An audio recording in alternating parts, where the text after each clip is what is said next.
En Exitosa presentamos Hablemos Claro. Lo mejor que podemos hacer es poner este país en movimiento y que la explotación de nuestros recursos sirva para cambiarle la vida a todos los peruanos. Porque eso es posible, pero hay que empezar a hacerlo ahora. El ruido político, le dicen, ¿no? A esta perturbación que generan los conflictos entre los políticos, que ellos están en su mundo, ¿no? Ellos viven en otra dimensión. En la dimensión sobre si las elecciones valen o no valen, en la dimensión de si hay que vacar al presidente, por un lado, porque por el otro lado hay quienes piensan que habría que cerrar el Congreso.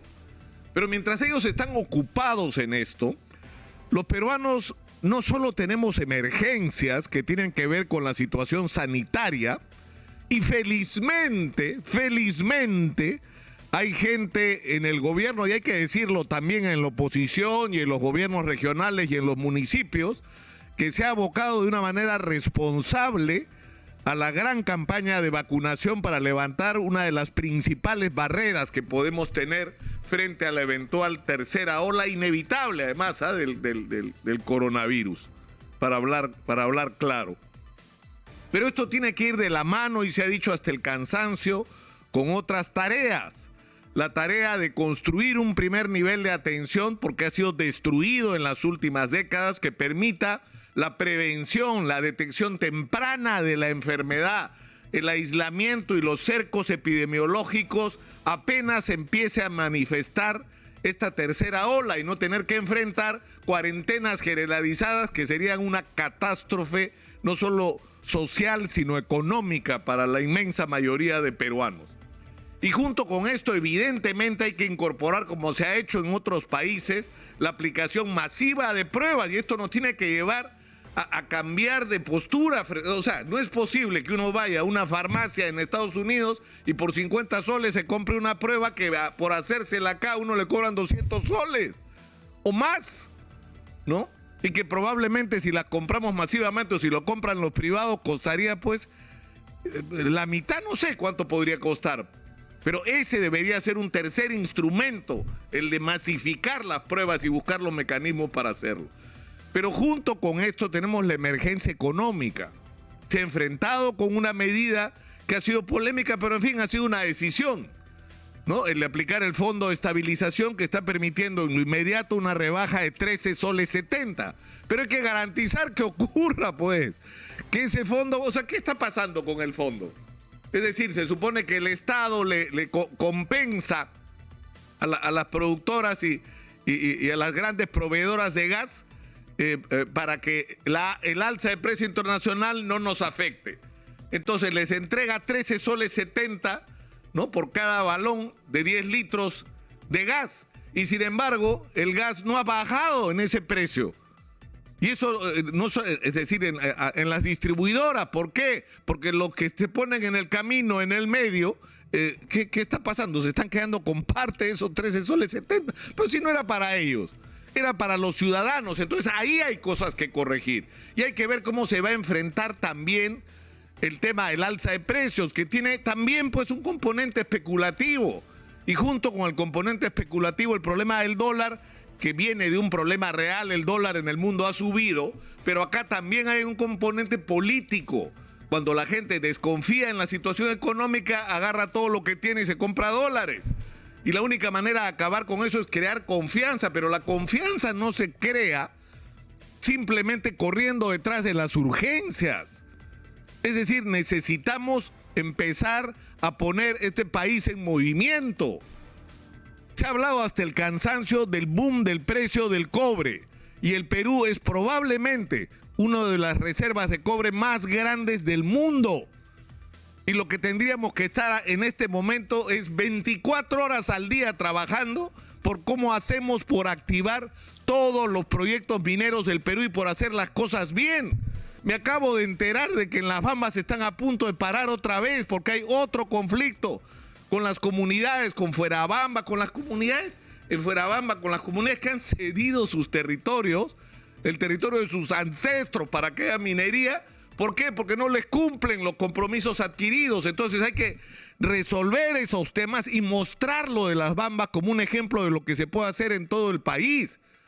para evitar que cada proyecto minero se convierta en un conflicto social. Hay maneras adecuadas y correctas de hacer las cosas y de que los beneficios alcancen para todos. Pero eso es algo sobre lo que hay que ponerse a trabajar ya, porque necesitamos poner ese mineral en valor, que no esté enterrado, que esté en el mercado mundial y que nos genere fortunas, porque es eso lo que nos va a generar, fortunas para resolver los problemas del país. Y para eso necesitamos obviamente la inversión internacional, que tenemos que asociarnos con los grandes inversionistas en las mejores condiciones posibles para nosotros. Eso es cierto, pero que es indispensable tenerlo, no lo podemos hacer solos y hay que ponerse en acción ya. Parece que las cosas en este sentido están claras para el gobierno, pero el momento de la acción es ahora. Es ahora y habría que aprovechar que el presidente va a estar en México y en Estados Unidos para que ese mensaje sea lanzado al mundo. Vengan a invertir en el Perú, ayúdenos a sacar el cobre, enriquezcanse en el Perú, pero ayúdennos a nosotros también a ser ricos. Ese tiene que ser el mensaje. Pero junto con eso, la agricultura de exportación, que es un boom y que no la estamos explotando ni en la 10ª parte de lo que podríamos hacer. Y para eso hay que desarrollar los grandes proyectos de irrigación que están parados. Y no sé cuál será la solución. Yo creo que la respuesta la tienen los abogados, los colegios de abogados de cada región, los especialistas. La gente sabe cuál es la solución a los conflictos generados para destrabarlos, para crear de repente administraciones provisionales que pongan los proyectos en movimiento mientras se resuelven las disputas. Pero lo que no podemos hacer es seguir esperando.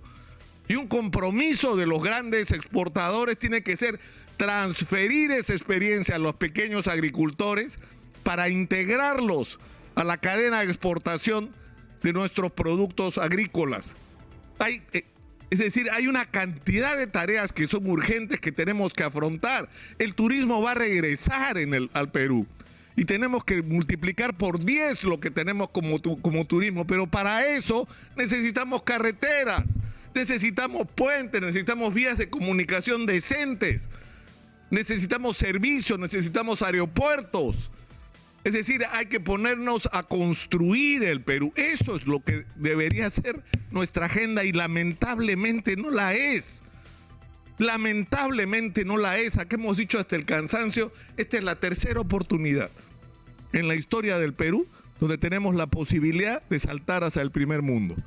La tuvimos con el guano, la tuvimos con el caucho y la perdimos en las dos oportunidades por la misma razón, porque estábamos divididos, porque no teníamos un proyecto común como país, porque la explotación de esas riquezas permitió el enriquecimiento de unos pocos que se llevaron el dinero para afuera y no quedó nada para el Perú, porque la explotación de esas riquezas no permitió transformar el Perú en un país moderno y del primer mundo. Bueno, ahora ya sabemos lo que nos pasó. Ahora es nuestra oportunidad de que lo que le llaman, ¿no?, el superciclo de los minerales en el mundo, de los metales. Bueno, este es el momento, pues, de aprovechar la lección de lo que ya nos pasó en la historia y que no se vuelva a repetir. Y finalmente, ¿qué tiene que ver esto con Sendero Luminoso? Muchísimo, muchísimo. Porque Sendero Luminoso y el loco de Abimael Guzmán, que además era un cobarde, porque es bien fácil mandar matar gente detrás de un escritorio y mandar a la muerte a jóvenes detrás de un escritorio, y el día que lo capturaron, ¿no?, se acabó la historia para él, después de haber hecho todo lo que se hizo. Pero ¿de qué se aprovechó Abimael Guzmán? De dos cosas: de los problemas sociales no resueltos en el Perú, y es una obligación resolverlos, y se aprovechó de la marginación de todo un sector de intelectuales de la clase media, de provincias, que nunca recibieron espacio en el Perú y se convirtieron en fanáticos de Abimael Guzmán cuando podrían haber hecho algo mejor con sus vidas. Por lo tanto, hay que aprender la lección, también para vacunarnos de fenómenos como el de Sendero Luminoso. Lo mejor que podemos hacer es poner este país en movimiento y que la explotación de nuestros recursos sirva para cambiarle la vida a todos los peruanos. Porque eso es posible, pero hay que empezar a hacerlo ahora. Hablemos claro.